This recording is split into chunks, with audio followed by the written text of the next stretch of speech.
This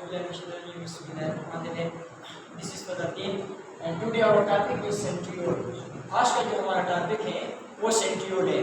तो सबसे पहले सेंट्रियोल क्या होता है, हमने कहा कि it is also a organelle which have no membrane and responsible for cell division are called centriole.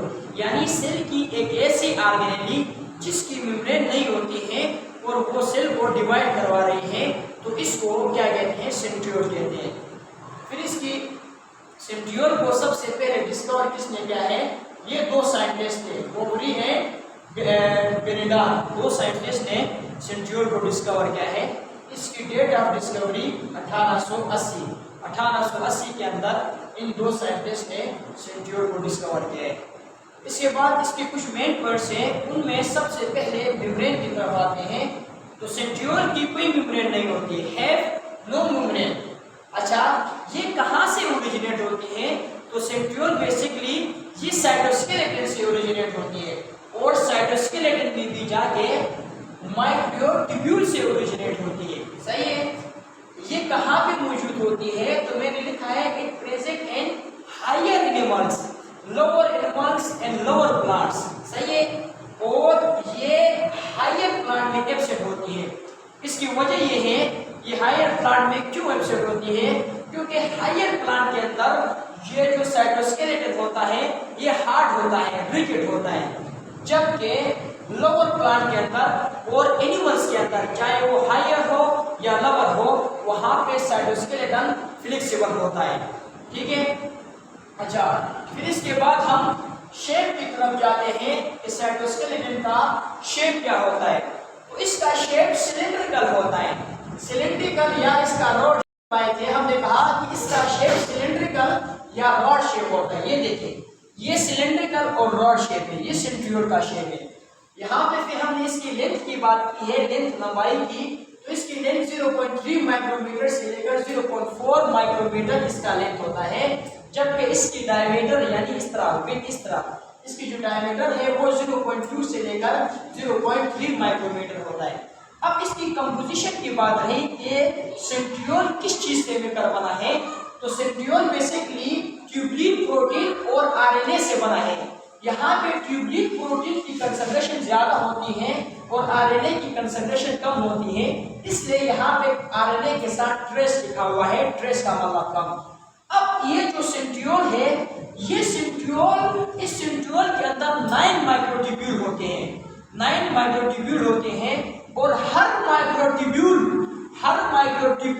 Triplet होती है, हर माइक्रोट्यूब्यूल ट्रिपलेट होती है। तो सेंट्रियोल के अंदर 9 माइक्रोट्यूब हो गया और 27 माइक्रोट्यूब्यूल हो गया, ये सेंट्रियोल है। अब आगे आता है कि सेंट्रियोल सेल के अंदर कहाँ पे मौजूद होता है, तो मैंने लिखा है कि नियर न्यूक्लियस। ये देखें, ये न्यूक्लियस है, न्यूक्लियस के करीब सेंट्रियोल मौजूद होता है, जबकि इसकी नंबर जो के हैं, जब सेल डिवाइड नहीं हो रहा है उस वक्त इसकी 2 नंबर, ये 2 होते तादाद में। ड्यूरिंग सेल डिवीजन ये 4 होते हैं। सही है। और ये जो 2 होते हैं ये आपस में 90 के एंगल पे होते हैं, एक दूसरे के 90 के एंगल पे होते हैं। यहाँ पे हमने नोट करके लिखी है कि सेंट्रियोल हमेशा एग्जिस्ट करता है पेयर के फॉर्म में, ये हमेशा पेयर के फॉर्म में होगा। तो नीचे हम इसके फंक्शन की तरफ आए थे कि ये help in cell division.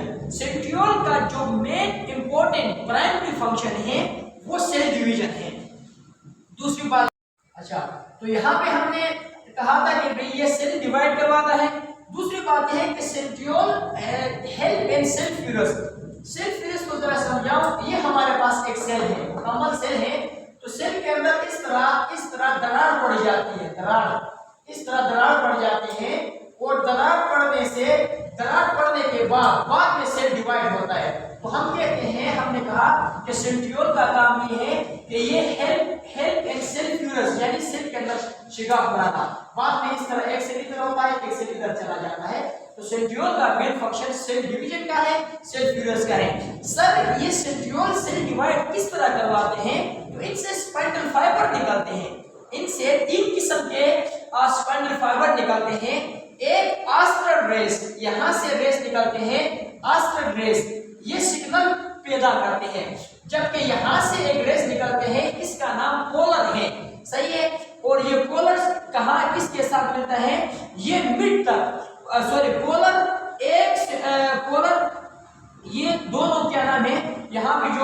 Chromosome होते हैं, क्रोमोसोम को दोनों क्रोमोसोम के साथ अटैच होते हैं, दोनों पोलर स्पाइंडल फाइबर ये मिड तक सिग्नल लाते हैं, जबकि यहाँ काइनेटोकोर स्पाइंडल फाइबर ये किसके साथ अटैच होते हैं, क्रोमोसोम के साथ दोनों साइडों पे अटैच होता है। ठीक है, और एक सेंट्रियोल ये है और दूसरा सेंट्रियोल ये है, दोनों सेंट्रियोल को आपस में मिला के सेंट्रोसोम कहते हैं। सही है, तो हमने क्या लिखा है कि collectively both centriole are called centrosome. ये आज का हमारा टॉपिक था। यहाँ पे डायग्राम जरा आपको बताऊं, ये मुकम्मल हमारे पास सेल है, एनिमल सेल है। ये सेल मेम्ब्रेन आ गई, ये साइटोस्केलेटन आ गया, ये राइबोसोम, ये साइटोप्लाज्म, गोल्गी बॉडी, एंडोप्लाज्म। ये एनिमल सेल का स्ट्रक्चर था। यहाँ पे cytoskeleton, cell membrane, ribosome, cytoplasm, Golgi body, endoplasmic reticulum, इसके साथ साथ यहाँ पे माइटोकॉन्ड्रिया, न्यूक्लियस और सेंट्रियोल। अब इन तमाम ऑर्गेनेली में से यहाँ mitochondria, endoplasmic reticulum, Golgi body, यहाँ पे राइबोसोम, इन तमाम में से ये सेंट्रियोल ओरिजिनेट होता है साइटोस्केलेटन से।